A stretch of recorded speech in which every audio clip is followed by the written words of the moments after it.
నమస్తే అండి. భగవద్గీత 3వ అధ్యాయము 41వ శ్లోకంలో తెలియచెప్పినట్లుగా పంచభూతాలకు కారణమైనటువంటి కామము మానవుడి యొక్క ఇంద్రియములు, మనస్సు, బుద్ధిలలో నివసిస్తూ ఆత్మానుభూతిని కలుగచేసేటువంటి జ్ఞానమును సైతం నాశనము చేస్తుండగా మొట్టమొదట ఈ కామమును బంధించాలి అని ఈ శ్లోకం సెలవిస్తుండగా, అయ్యా పండితులారా, పీఠాధిపతులారా, శాస్త్రులారా, జ్ఞానులారా, యోగులారా, మానవుడిలోనే మరుగయ్యున్నటువంటి ఈ కామమనేటువంటి దుష్టుడిని బంధించుటకు లేదా శిక్షించుటకు అంతమాత్రమే కాక లోకము లేదా గుణత్రయము విషయములో నశించినటువంటి శరణార్థులను రక్షించుటకు మానవుడిలోనే మర్మమయ్యున్నటువంటి సర్వశక్తుడి యొక్క కార్యమునకు గల కారకుడి చిరునామా ఏమిటో తెలుపగలరా?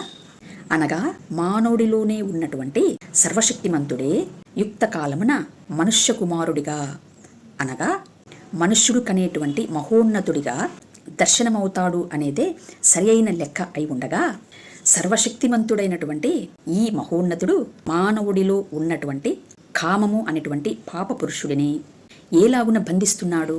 మానవుడిని ఈ మట్టి దేహమునకు కారణమైనటువంటి కామము అనే చెర నుండి రక్షించి కామమును లేదా లోకమును జయించినటువంటి తన ప్రాణమునే అనుగ్రహించేటువంటి కార్యము ఎక్కడ, ఎప్పుడు, ఎవడి ద్వారా జరిగినది? ఇంతకు మీలో ఉన్నటువంటి సర్వశక్తిమంతుడిని తెలియచేసేటువంటి మనుష్య కుమారుడు ఎవరు?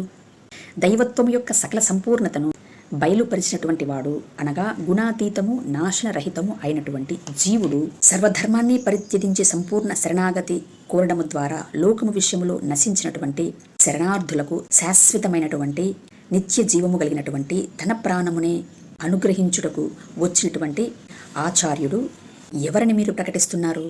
కామమునకు నిర్ణయించినటువంటి మృత్యువుకు మృత్యువై మృతులలో నుండి మహిమకు పునరుద్ధానమైనటువంటి ఆచార్యుడు అనగా సత్యము, మార్గము, జీవము తానే అయినటువంటి ఆచార్యుడు ఎవరిని మీరు ప్రకటిస్తున్నారు?